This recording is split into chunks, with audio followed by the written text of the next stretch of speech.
이제 조금 나와 맞는 업, 내가 원하는 인생의 초입에 들어선 것 같아요. 안녕하세요, 상민입니다. 저는 유튜브를 본격적으로 시작한 지 5개월 정도가 되었어요. 그런데 그 5개월 사이에 정말 큰 변화가 있었다는 생각이 들더라고요. 작년 11월, 그러니까 3개월 전에 한번 알고리즘을 타서 댓글이 많았고, 한동안 조용하다가 요즘 들어 다시 댓글을 달아주시는 분들이 계시더라고요. 대댓글을 달다 보니 3개월 전에 제가 달았던 댓글과 분위기가 많이 달라졌다는 생각이 들었어요. 제가 다는 댓글이요. 곰곰이 생각을 해보니까 그동안 참 많은 변화가 있었더라고요. 그래서 오늘은 제가 유튜브를 시작하게 된 이유와 평범한 사람이 유튜브를 시작하고 생긴 일에 대해 이야기해보려고 합니다. 작년 9월에 저희 이야기를 담은 채널을 시작을 했어요. 유튜브를 시작한 이유는 여러 가지가 있었어요. 그 중에서도 가장 큰 이유는요, 내가 무엇을 좋아하는지 몰라서 그걸 찾기 위해서 시작을 했어요. 일단 제 상황상 일을 시작하기가 쉽지가 않았거든요. 아이가 있다 보니 시간적으로도 제한이 컸고요. 저는 이전에는 간호사로 일을 했었는데 아무래도 병동 근무를 다시 하기가 시간적으로도 어렵고 흥미도 없어서 새로운 일을 시작하고 싶었거든요.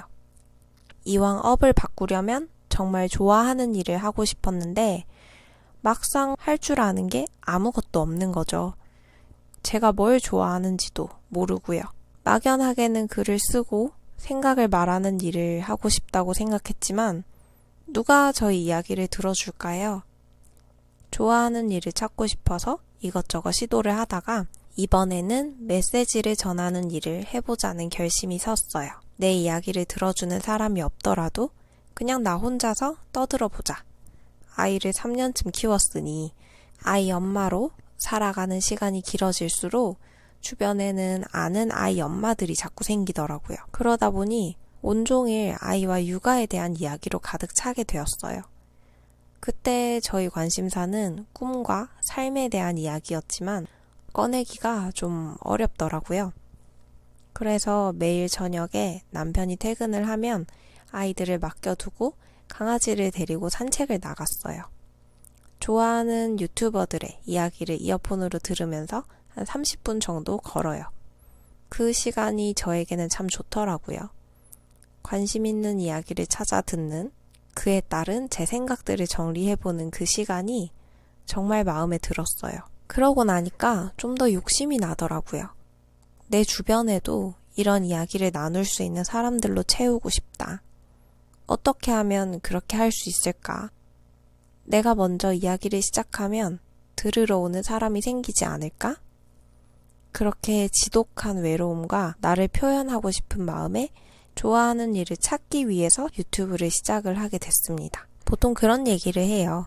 채널이 일관성이 있어야 한다. 맞는 말이에요. 그렇지만 저는 그 일관성을 찾으려면 영영 시작을 못할 것 같았어요. 제가 뭘 좋아하는지, 뭘 잘할 수 있는지 모르니까요. 그래서 그냥 다 내려놓고 할 수 있는 걸 일단 해보기로 했습니다. 첫 영상 올리기가 정말 힘들더라고요. 만들다가 쓰레기통으로 들어간 영상도 많고요. 지금 비공개로 돌아간 영상도 몇 개 있고요. 그렇게 영상을 몇 개 올리고 나니까 자신감이 조금 생기더라고요. 물론 조회수는 그렇지 않았지만 어쨌든 그래서 몇 번의 이야기 끝에 저는 이제 제가 오랫동안 정말 하고 싶었던 이야기를 꺼내기로 합니다. 정말 큰맘 먹고 제 인생에서 가장 아픈 이야기를 꺼내기로 했어요. 바로 신규 간호사 때의 일이죠. 3분가량의 짧은 영상인데도 만드는데 꽤나 긴 시간이 걸렸습니다. 그렇지만 그걸 업로드하기까지는 더 많은 시간이 필요했던 것 같아요. 이미 그 이야기는 몇 년이 지나서 이제 충분히 괜찮아졌다고 생각했는데도 그게 아니었나 봐요. 영상을 만들면서도 과거의 마음이 떠올라서 너무 아팠고 참 힘들었어요. 그리고 걱정도 됐어요. 누군가 이 영상을 보고 나를 약하다고 비웃으면 어떡하지? 그것도 못 참았다고 뭐라고 하면 어떡하나. 몇 년이 지났는데도 그걸 못 놓고 있네 하고 한심하게 생각하지는 않을까? 이게 뭐 자랑이라고 이런 얘기를 하려고 할까? 나는 뭐 이런 여러 가지 생각들이 많이 떠올랐지만 그래도 저는 그 영상을 업로드하기로 결심했습니다. 저는 이제 그 힘든 기억을 벗어나고 싶었어요. 여러분, 나쁜 경험을 극복하기 위한 가장 좋은 방법은 그 일을 인정해버리고 정면으로 돌파하는 거예요. 24의 저는 그걸 몰랐지만 31의 저는 그 사실을 알아요. 그래서 저는 너무 두렵지만 정면으로 돌파하기로 결심을 했습니다. 저를 위해서요. 그래서 큰 고민 끝에 마침내 영상을 올렸습니다. 정말 놀랍게도 아무 일도 벌어지지 않았어요.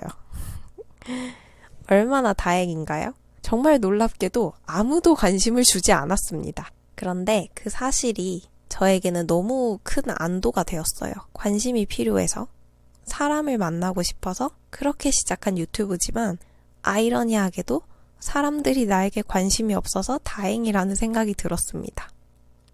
그리고 너무 놀랍게도 조회수는 조금씩 오르기 시작했습니다. 구독자도 생겼고 댓글도 달리기 시작했죠. 저는 정말 감사하고 또 부끄러웠어요. 그리고 계속해서 조회수가 오르기 시작했습니다. 너무 신기했던 건 제 예상과 다르게 너무 따뜻한 댓글이 많이 달렸다는 사실이에요. 세상이 정말 생각보다 따뜻하더라고요. 이게 얼마나 감사한 일인가요? 가끔 날선 댓글이나 제 생각과 다른 댓글이 달리기도 했지만 따뜻한 댓글이 훨씬 더 많아서 힘이 많이 되더라고요. 그렇게 저는 며칠간 정말 폭우 같은 사랑을 받았습니다. 너무 감사하고 정말 행복한 시간이었어요. 힘들었겠다, 고생했다, 그런 따뜻한 말과 공감의 힘을 느낄 수 있는 시간이었습니다. 저는 이전보다 훨씬 나아졌거든요. 몇 년이 지나도 그때를 떠올리면 정말 눈물이 났는데 이제는 그렇지 않아요. 한때는 간호사의 길을 선택한 것을 너무 후회했는데 이제는 감사해요. 그 또한 저를 위한 시간이었음을 이제는 받아들일 수 있어요. 힘든 경험을 하기도 했지만 그 덕분에 과분한 사랑을 받았고 저도 위로를 나눌 수 있는 사람이 되었다고 생각하거든요. 이제는 제 안에 있는 신규 시절 이야기를 충분히 했다는 생각이 들어요. 한동안 그 시간에 갇혀 있었던 저는 이제 비로소 그곳을 빠져나와 움직일 수 있게 되었어요. 그래서 새로운 시작을 할 수 있게 됐죠. 모두 여러분 덕분이에요. 정말 정말 진심으로 감사드립니다. 지금도 너무 힘든 시간을 보내고 계신 분들이 어딘가 계시겠죠. 혹시나 제 영상을 보게 되신다면 댓글을 하나하나 천천히 읽어보셨으면 좋겠어요. 그 따뜻한 댓글들이 여러분들에게도 힘이 될 거예요. 그리고 이 유튜브를 통해 이야기를 하다 보니 조금 더 많은 사람들 앞에서 말을 하고 싶다는 생각이 들었습니다. 그러다가 기회가 닿아서 강사 일을 시작하게 됐어요. 너무 신기한 건 이전에도 같은 기회가 있었지만 그때는 자신이 없어서 하지 않았던 일이었어요. 저는 글 쓰는 건 좋아했지만 말하는 건 자신이 없었거든요. 그랬던 제가 이렇게 새로운 도전을 하게 된 건 모두 유튜브를 통해 말하는 경험을 해보았기 때문이에요. 이게 저에게 생긴 또 다른 변화입니다. 사실 이 변화가 저는 엄청 감격스러워요. 돈을 많이 벌어서, 유명해져서, 인정받아서 모두 아니에요. 이제는 제 인생이 저와 맞는 궤를 그리고 있다는 생각이 들어서요. 이제 조금 나와 맞는 업, 내가 원하는 인생의 초입에 들어선 것 같아요. 그래서 지금은 좋아하는 일에 실마리를 찾았다는 기쁨에 한껏 빠져 있습니다. 오늘 첫 출근을 했거든요. 생각보다 떨리지 않았고 생각보다 더 재밌었어요. 괜찮은 시작인 것 같아요. 어쨌든 저는 이렇게 살고 있습니다. 감사하고 또 감사하는 일상이에요. 구독자 여러분들께도 너무 감사하다는 말 전하고 싶습니다. 그러면 오늘도 좋은 하루 보내시고 또 새로운 이야기로 돌아올게요. 안녕.